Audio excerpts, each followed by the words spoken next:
Hello friends, આજે આપણે ભૂંગળા અને બટાકાની રેસીપી બનાવીશું। નાની સાઈઝના બટાકા લીધા છે અને બાફીને છોલી લીધા છે અને નાની સાઈઝના ભૂંગળા લઈ લેવાના છે। સ્વાદ અનુસાર મીઠું લેવાનું છે। 1 ચમચી ધાણા જીરું લેવાનું છે અને લસણની ચટણી આવી રીતે બનાવી દેવાની છે અને 1 ચમચી ગરમ મસાલો લેવાનો છે અને હળદર લેવાની છે અને 1 ચમચી જીરું લઈ લેવાનું છે। હવે આપણે ભૂંગળાને તળી લઈશું।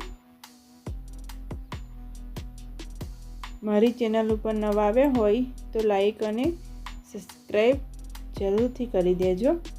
હવે બધા જ ભૂંગળાને આવી રીતે તળી લેવાના છે। એકદમ સરસ તળાઈ ગયા છે। હવે આપણે બટાકાનો વઘાર કરીશું। જીરું એડ કરી દેવાનું છે। 2 પરી તેલ લીધું છે। તેલ થાય પછી આપણે જીરું એડ કરીશું। હવે લસણની ચટણી એડ કરી દઈશું।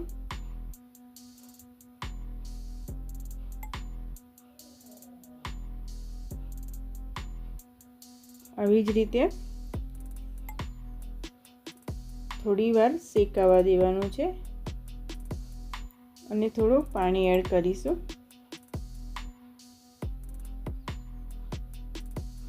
પછી એમાં મસાલો કરી દઈશું। ગરમ મસાલો એડ કરી દઈશું। ધાણા જીરું એડ કરવાનું છે। હળદર એડ કરવાની છે અને સ્વાદ અનુસાર મીઠું લેવાનું છે। હવે થોડી વાર આવી રીતે શેકાવા દઈશું।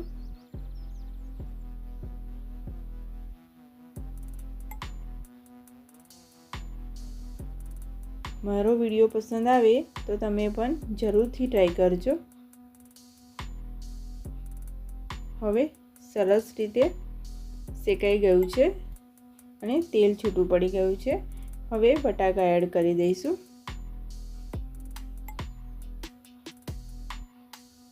અને બરાબર મિક્સ કરી લઈશું।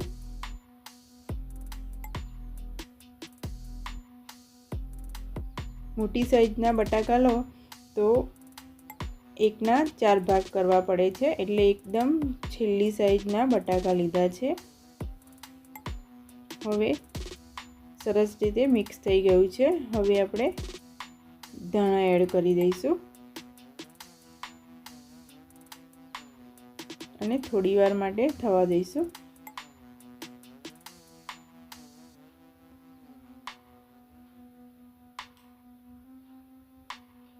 હવે ભૂંગળા અને બટાકા બનીને રેડી થઈ ગયા છે। ધાણા એડ કરી દીધા છે। હવે ફરીથી મિક્સ કરી લઈશું।